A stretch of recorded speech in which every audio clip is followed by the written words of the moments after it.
नमस्कार दोस्तों, मैं हूं बिट्टू कुमार और मेरे चैनल बिट्टू एडवाइजर में आपका स्वागत है। जैसा कि आपको पता है कि बिहार शिक्षक नियोजन प्रक्रिया चल रही है और अभ्यर्थियों सबका मांग है कि जो नियोजन का ज्वाइनिंग हो वो कैंप के माध्यम से हो। तो 2014 में हम आपको बता दें कि 2014 में कैसे कैंप से नियोजन हुआ था वो आप जान लीजिए। इस वीडियो में आपको हम बताएंगे कि कैंप से किसका सिलेक्शन हो पाएगा, किसका नहीं होगा, कैंप कैसे होता है, किसको लिया जाता है, किसको नहीं लिया जाता है, ये डिटेल इस वीडियो में हम आपको बताएंगे।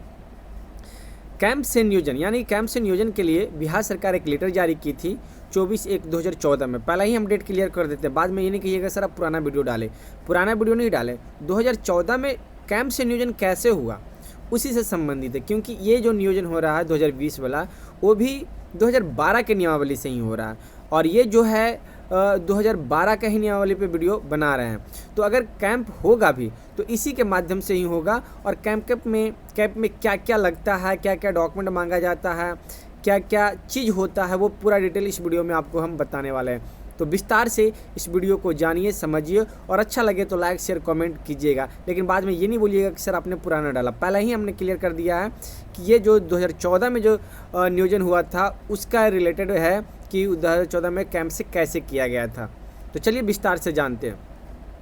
राज्य के प्रारंभिक विद्यालयों में संशोधित शिक्षक नियोजन नियमावली 2014 के अनुसार चौथे समव्यवहार के अंतर्गत कैंप के माध्यम से शिक्षकों के नियोजन करने के संबंध में महाशय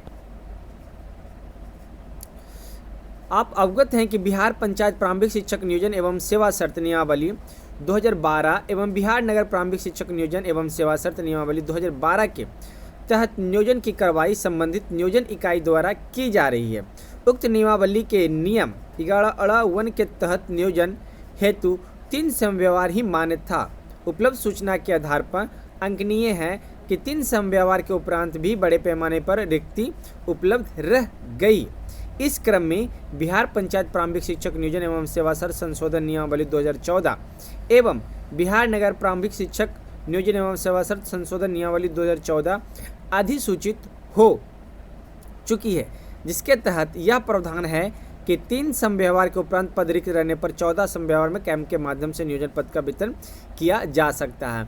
यानी कि कहा जा रहा है कि 3 बार सिलेक्शन हुआ, ज्वाइनिंग हुआ, उसके बाद भी होने के बाद रिक्ति रह गई, वैकेंसी रह गया, तो उस उपरांत फिर कहा जा रहा है कि चौथे बार जो अब हो नियोजन होगा वो कैंप के माध्यम से होगा। कहने का तात्पर्य हुआ कि 3 बार जो आपको काउंसलिंग करवाया गया उसमें था कि अगर एक कैंडिडेट का 50 जगह फॉर्म डाले हैं तो 50 जगह नाम आ जाता था। सिलेक्शन कहीं एक जगह होता था, पता चलता था कि 49 का 49 सीट खाली रह गया। तो सरकार देखते हैं कि 2014 में वही किया कि अब जो होगा कैंप के माध्यम से होगा, जो कैंडिडेट उस दिन पहुंचेंगे उन्हीं का सिलेक्शन होगा। उस समय क्या होगा कि आपको 3 बार नाम पुकारा जाएगा, 3 बार में अगर हाजिर हो गए तो आपका सिलेक्शन, नहीं हाजिर हुए तो अनसिलेक्शन कर दिया जाएगा। साथ ही बच्चों के मुफ्त एवं अनिवार्य शिक्षा अधिनियम 2009 के प्रावधानों को प्रभावी रूप से लागू करने हेतु विद्यालयों में शिक्षकों का पदस्थापना छात्र शिक्षक अनुपात के मानक के अनुरूप करने की बाध्यता है। उक्त पृष्ठभूमि में नियोजन की प्रक्रिया को पारदर्शिता के साथ शीघ्र पूर्ण करने के उद्देश्य से संशोधित नियमावली के उक्त प्रावधान एवं नियमावली 2012 के नियम 17 के आलोक में राज्य के प्रारंभिक शिक्षक नियोजन के चौथे समव्यवहार के कैंप के माध्यम से नियोजन पत्र वितरण की प्रक्रिया को संपन्न करने हेतु निम्नांकित निर्देश दिए जाते हैं। पहला है, प्रत्येक नियोजन इकाई के द्वारा कोटिवार रिक्ति के 10 गुना तक, याद रखिएगा, प्रत्येक नियोजन इकाई के द्वारा कोटिवार रिक्ति के 10 गुना तक कोटिवार अभ्यर्थियों की सूची नियोजन पत्र वितरण के लिए आयोजित होने वाले कैंप की तिथि से कम 3 दिन पूर्व मेधा के अनुसार प्रकाशित किया जाएगा। यानी कि कोटिवार, इस लाइन को समझिए, अगर किसी कोटिवार में रिक्ति, अगर मान लिया जाए कि EWS में 1 सीट है तो 1 सीट पे आप लोग को 10 गुना यानी कि 10 लोगों को कॉल होगा। अगर 20 सीट है तो 20 हैं कि 200 यानी कि 200 लोगों का कॉल होगा। 14 सीट है तो 14 दूनी 10 यानी कि 140 लोगों को कॉल किया जाएगा। दूसरा है, नियोजन इकाई वार उक्त मेधा सूची कोटिवार एवं विषयवार रिक्ति की सूचना एवं कैंप स्थल की सूचना जिला के NIC के वेबसाइट पर अपलोड कर सुनिश्चित करेंगे। यानी कि जो आपका कैंप लगेगा वो NIC के वेबसाइट पर लोड कर दिया जाएगा कि कैंप कहाँ लग रहा है, उसका पूरा शेड्यूल जारी कर दिया जाएगा। रिक्त पदों के अंतर्गत उन पदों की गणना भी की जाएगी जो इस नियोजन के अंतर्गत अभ्यर्थी द्वारा योगदान करने के उपरांत पद छोड़कर किसी दूसरे नियोजन इकाई में योगदान कर लिया गया हो। ऐसे पद उसी कोटि का माना जाएगा जिस कोटि के अभ्यर्थी ने पद छोड़ा है। अगर मान लिया जाए किसी नियोजन इकाई में कोई कैंडिडेट मान लिया जाए कि एससी कैंडिडेट का है और एससी कैंडिडेट छोड़ के किसी दूसरे स्कूल में चले गए हैं तो वो पद भी एससी कैंडिडेट का ही माना जाएगा। तीसरा पॉइंट है कि नियोजन हेतु कैंप में अभ्यर्थी शैक्षणिक एवं प्रशैक्षणिक प्रमाण के साथ साथ टेट उत्तीर्णता से संबंधित प्रमाण पत्र के साथ उपस्थित होंगे। अभ्यर्थियों का नियोजन पत्र देने के क्रम में उनका टेट का मूल प्रमाण पत्र जमा कर लिया जाएगा ताकि दूसरे अभ्यर्थी को नियोजन का मौका मिल सके। अब यहाँ पे क्लियर कर दिया गया है कि जब आप कैंप के माध्यम से वहाँ पे जाते हैं तो आपके लिए वहाँ का शैक्षणिक और जो प्रशैक्षणिक प्रमाण पत्र है वो लेके जाइएगा। टेट उत्तीर्णता यानी कि टीटेट और सीटेट जो पास किए हैं वो लेके जाइएगा और वहाँ पे आपका टेट का या सीटेट का जो मूल प्रमाण पत्र है ओरिजिनल वो आपसे ले लिया जाएगा कि आप कहीं दूसरी जगह ज्वाइनिंग ना कर ले, डबल जगह नाम ना आ जाए, इसलिए आपका वहाँ पे सबमिट कर लिया जाएगा। फिर चौथा है वैसे नियोजन इकाई भी इस कैंप में सम्मिलित होंगे जहाँ नियोजन हेतु 3 समयावार की प्रक्रिया पूर्ण नहीं हो। ऐसे नियोजन इकाई भी उपलब्ध रिक्ति के 10 गुना तक कोटिवार अभ्यर्थियों की सूची नियोजन पत्र वितरण के लिए आयोजित होने वाली कैंप की तिथि से कम 3 दिन पूर्व मेधा के अनुसार प्रकाशित करेंगे। हम आपको पहले ही बता दिए कि ये सब पॉइंट जो बता रहे पिछले बार लागू हुआ है, इस बार भी कैसे लागू होगा। अगर कैंप के माध्यम से होगा तो ऐसा ही एक नोटिफिकेशन आपको जारी करके बताया जाएगा, लेकिन हम एक आधार आपको बता रहे हैं कि पिछले बार कैसा हुआ था, ताकि आप पहले से सब चीज़ की तैयारी कर ले तो आपको आसानी होगी। क्योंकि बहुत सारे मेरे वीडियो से बहुत सारे कैंडिडेट को हेल्प मिल रहा है। तो ये कमेंट करके आपको बताना है कि मेरे वीडियो से आपको हेल्प मिल रहा है या नहीं मिल रहा। 5वां है कि संबंधित अभ्यर्थी जिस नियोजन इकाई अंतर्गत नियोजन होने हेतु इच्छुक होंगे वे नियोजन इकाई को पूर्व से ही चिन्हित कर लेंगे। यानी कि जो अभ्यर्थी जिस नियोजन इकाई में जाना चाहते हैं उनको चिन्हित कर लीजिए। कैंप दिवस पर इच्छित नियोजन इकाई से संबंधित काउंटर पर पुनः 10:30 बजे उपस्थित होंगे। यानी कि जो नियोजन इकाई को आप चिन्हित कर लिए, आपको लग रहा है कि नहीं मेरा वो नियोजन इकाई बेस्ट है, तो वहाँ आपको 10:30 बजे उपस्थित होना होगा। नियोजन इकाई द्वारा वरीयता के अनुसार अभ्यर्थी का पुकारा जाएगा। देखिए, नियोजन इकाई के दौरान आपको अभ्यर्थियों को जो वरीयता जो सबसे पहले होंगे उन्हीं के अनुसार उनको पुकारा जाएगा।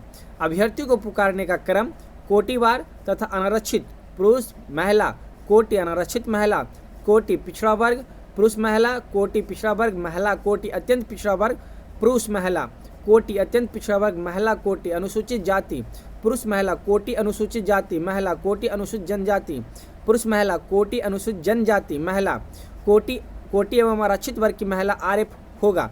जिस नियोजन इकाई में निःशक्त अभ्यर्थी के लिए पद आरक्षित होगा वहाँ निःशक्त अभ्यर्थी को सर्वप्रथम नियोजन का अवसर उनके लिए उपलब्ध रिक्ति के सापेक्ष दिया जाएगा। यानी कि जो कैंडिडेट वहाँ पे जोन सीट का होगा अवेलेबल उनको सर्वप्रथम बुलावा आएगा, कॉल आएगा, कैंप के माध्यम से आपको अनाउंस किया जाएगा। बाकायदा बाजा लाउड स्पीकर लगाया हुआ रहेगा, उसमें अनाउंस किया जाएगा कि हाँ जी बबीता कुमारी EWS कैंडिडेट हाजिर हैं।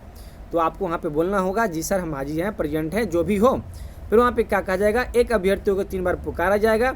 अगर वो उपस्थित नहीं होते हैं तो उनके बाद के अभ्यर्थियों को इसी प्रकार 3 बार पुकारा जाएगा।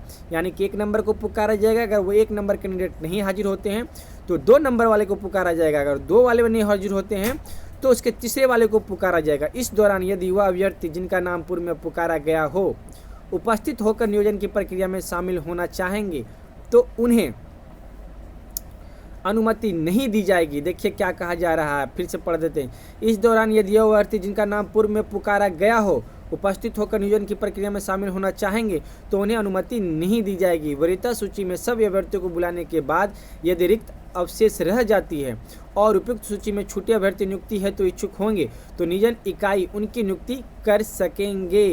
कैंप दिवस पर नियोजन की कार्रवाई पूर्ण होने के बाद अनुपस्थित अभ्यर्थी का अभ्यर्थित्व समाप्त माना जाएगा। जिस तरह से आपने फॉर्म में और बंदिक मेगा सूची में गलती किया है, लापरवाही किया है, उस दिन अगर कैंप के माध्यम से अगर आपने लापरवाही किया तो वो बात आपको सुनने वाले नहीं हैं। आप 1 सेकंड भी लेट होंगे तो आपको अनसेलेक्ट कर देगा। छठा है, कैंप तिथि के नियोजन हेतु निर्धारित काल विधि पूर्ण होने के उपरांत अभ्यर्थियों की उपस्थिति पंजी को नियोजन इकाई द्वारा क्लोज कर दिया जाएगा। इसका अवलोकन जिला शिक्षा पदाधिकारी अथवा उनके प्राधिकृत पदाधिकारी के द्वारा करते हुए अपने कार्यालय का मुहर भी पंजीकर लगा दिया जाएगा। साथ ही कैंप आयोजन के लिए निम्नांकित कार्यक्रम निर्धारित किया जाता है। पहला, संलग्न तालिका के अनुसार कैंप का आयोजन पूर्व 10:30 बजे से अपराह्न 4:30 बजे तक आहूत किया जाएगा।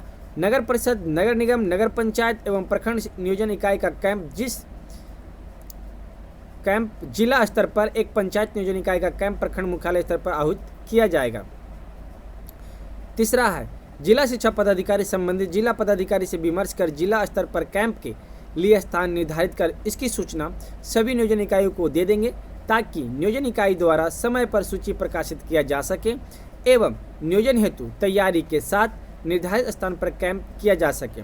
नियोजन के लिए उक्त सूची का प्रकाशन संबंधित जिला की वेबसाइट, नियोजन इकाई के सूचना पट के साथ साथ कैंप स्थल के सूचना पट पर भी प्रकाशित किया जाएगा। स्थल चयन के क्रम में कैंप में सम्मिलित होने वाले अभ्यर्थियों की अनुमानित संख्या, कैंप के लिए काउंटर की व्यवस्था, प्रवेश एवं निकासी की व्यवस्था, उपस्कर एवं अन्य आवश्यकताओं को ध्यान रखा जाना वांछनीय होगा। फिर आगे है, स्नातक ग्रेड में 6 विषयों में नियुक्ति की जानी है। अभ्यर्थियों की सुविधा हेतु कैंप स्थल पर प्रत्येक नियोजन इकाई के लिए 3 काउंटर्स की व्यवस्था की जानी चाहिए, जो क्रमशः सामाजिक विज्ञान, गणित विज्ञान एवं भाषा, हिंदी, उर्दू, अंग्रेज, संस्कृत, बांग्ला के लिए होगा। 5वां है, अभ्यर्थियों को सम्यक सूचनाओं का संप्रेषण करने हेतु कैंप स्थल पर केंद्रीकृत सूचना केंद्र इंक्वायरी काउंटर का गठन किया जाना आवश्यक होगा। जिला एवं प्रखंड स्तर पर आहूत होने वाले कैंप में सम्मिलित होने हेतु संबंधित नियोजन इकाई को जिला पदाधिकारी द्वारा आवश्यक निर्देश दिया जाएगा।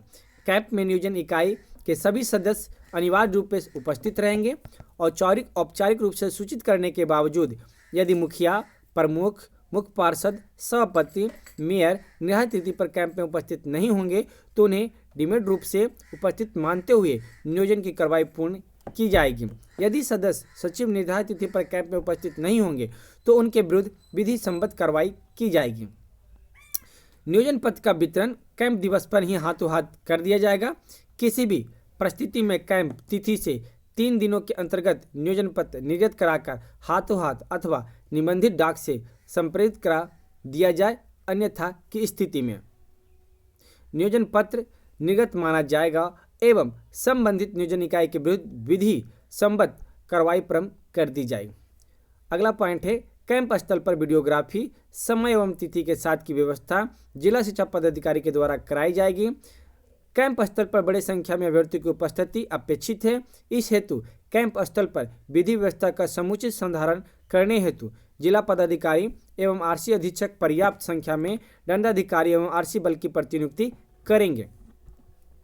जिला एवं प्रखंड स्तर पर जिला पदाधिकारी के द्वारा कैंप के माध्यम से नियोजन पत्र वितरण की प्रक्रिया का अनुश्रवण एवं पर्यवेक्षण कराए जाने की व्यवस्था सुनिश्चित की जाएगी। जिला स्तरीय कैंप के अनुश्रवण एवं पर्यवेक्षण हेतु एक वरीय पदाधिकारी यथा अपर जिला पदाधिकारी, उप विकास आयुक्त की प्रतिनियुक्ति की जाएगी। प्रखंड के लिए चिन्हित प्रभारी पदाधिकारी वरीय उप समर्था प्रखंड स्तरीय कैंप का अनुश्रवण एवं पर्यवेक्षण करेंगे। अनुमंडल पदाधिकारी भी अपने स्तर के प्रखंड स्तरीय कैंप का अनुश्रवण एवं पर्यवेक्षण कराएंगे। अनुश्रवण एवं पर्यवेक्षण के क्रम में यह सुनिश्चित हो लिया जाएगा कि संबंधित अभ्यर्थियों को नियोजन पत्र उपलब्ध करा दिया गया है। अगला पॉइंट है, नियोजन प्रक्रिया को कैंप के माध्यम से निर्धारित तिथि पर पूर्ण कराने में शिक्षा विभाग की किसी भी स्तर पर शिथिलता यदि दृष्टिगत होगी तो संबंधित के विरुद्ध विधिक सम्मत कार्रवाई प्रारंभ करने के बाद बाध्यता होगी। अतः आपसे अपेक्षा होगी कि विभाग द्वारा निर्धारित उक्त प्रक्रिया एवं कार्यक्रम के सफल कार्यान्वयन की आप सक्रिय भागीदारी सुनिश्चित करेंगे। अनुकूल यथोक्त विभाजन अमरजीत सिन्हा जो उस वक्त के प्रधान सचिव थे उनके द्वारा ये जारी किया गया।